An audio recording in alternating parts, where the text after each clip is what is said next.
c'est un film, comme je disais tout à l'heure, très inspirant.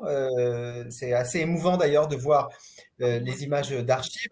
Moi, ce que je trouve intéressant, c'est qu'on a l'impression souvent que les Pays-Bas ont toujours vécu avec le vélo, toujours.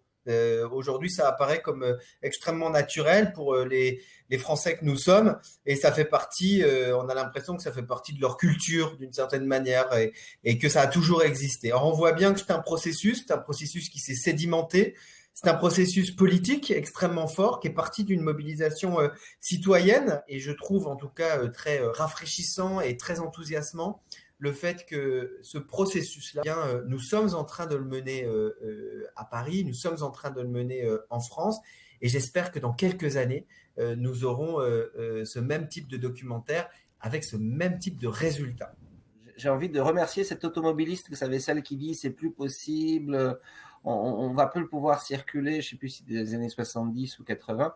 Et finalement, ça nous démontre bien qu'il ne faut pas attendre le consensus pour agir, que le vélo, développer le vélo, c'est une décision politique, et que finalement, aujourd'hui, aucun Néerlandais ne tiendrait ce discours-là. Donc, si on se limitait à écouter tous ceux qui trouvent qu'on saccage la France en construisant des pistes cyclables, voilà, donc je remercie cet automobiliste en particulier. Ensuite, la notion de réseau cyclable, alors évidemment, on la connaît toutes et tous dans le milieu du vélo, mais je pense qu'il faut vraiment retenir cette notion que le réseau est aussi fort que son maillon le plus faible.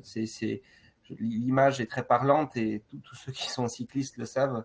Si un déplacement se passe bien, mais qu'il y a deux intersections un peu pénibles, ben finalement, il y a des gens qui ne vont pas passer au vélo. La question de l'expérimentation, je trouve très intéressant, en tout cas historiquement, la manière dont les choses se sont passées avec des expérimentations qui ont permis d'élaborer progressivement une sorte de doctrine et de culture vélo. Et en fait, nous, à Paris, avec l'urbanisme tactique qui nous a été d'une certaine manière légué avec la crise sanitaire, permise d'ailleurs par la crise sanitaire, nous permet aussi, dans une moindre mesure peut-être, mais en tout cas, d'expérimenter un certain nombre de choses. Et je trouve intéressant vraiment la manière dont certaines villes aux Pays-Bas ont pu travailler sur un jeu d'essais, erreurs, amélioration.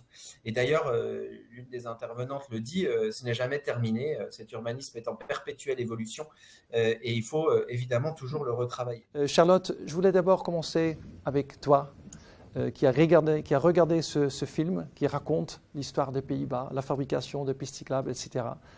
Qu'est-ce que tu as pensé de ce film? Qu'est-ce que ça t'a fait? Ça m'a fait très plaisir de le voir. Déjà, je pense que le gros intérêt de ce film, c'est de mettre des images sur des discours qu'on peut porter sur l'histoire du développement du vélo aux Pays-Bas. C'est vrai qu'on entend très souvent de la part de beaucoup de personnes l'idée que le vélo c'est génial, mais que chez nous, la France et Paris en particulier, c'est pas les Pays-Bas. Et c'est vrai que même si on tient, nous, qu'on explique que les Pays-Bas n'ont pas toujours été cyclables, le discours porte peu. Et je pense que le fait d'avoir tous ces éléments en images, avec ces vidéos de cyclistes qui ont du mal à se faufiler entre les voitures, ces interviews de personnes qui expliquent comment ça se passait à l'époque, je pense que c'est quelque chose qui va être très pertinent pour expliquer effectivement qu'on ne naît pas cyclable et que quelque part on le devient quand on choisit de le devenir. Donc ça, c'est vraiment très très appréciable dans le film. Voilà, ça incarne vraiment cette évolution d'un pays et qui est donc atteignable par tous. L'impression un peu constante que j'ai en regardant le film, c'est l'impression de voir ce que je vis au quotidien. J'ai l'impression de voir la même chose, un peu décalée dans le temps, mais les mêmes associations qui font des propositions, les mêmes remarques de commerçants qui sont inquiets quand on vient proposer un projet de piste en bas de chez eux, les mêmes remarques aussi des utilisateurs de la voiture. C'est exactement les mêmes discours. J'ai l'impression d'être presque en train de travailler tous les jours. Les aménagements, les mêmes évolutions sur les aménagements avec les pistes qui n'avaient pas de traitement au carrefour, ce qui n'existera plus à Paris, bien sûr.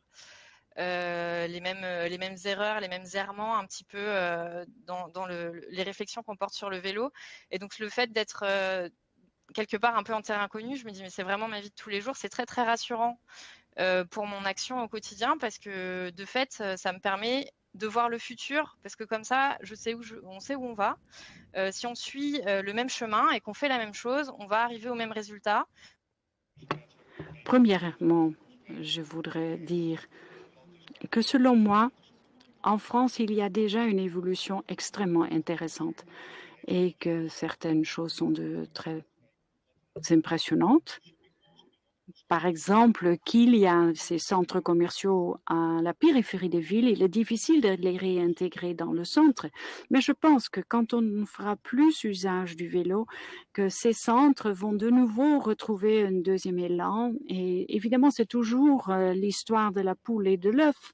Il faut commencer quelque part. Et je pense que beaucoup de choses vont suivre. Et quand je vois les images à Paris, on a l'impression que parfois de se retrouver à Amsterdam. Et c'est impressionnant de voir ce qui s'est passé en un an de temps. Je ne pense pas qu'on puisse revenir à la situation d'avant. Je pense que cette évolution, vous ne pouvez plus l'arrêter. Et je pense qu'une fois que les citoyens ont découvert cette liberté, vous n'allez pas pouvoir le leur prendre. Et je pense qu'un des points de succès aux Pays-Bas, c'est justement la combinaison entre les vélos et le transport en commun.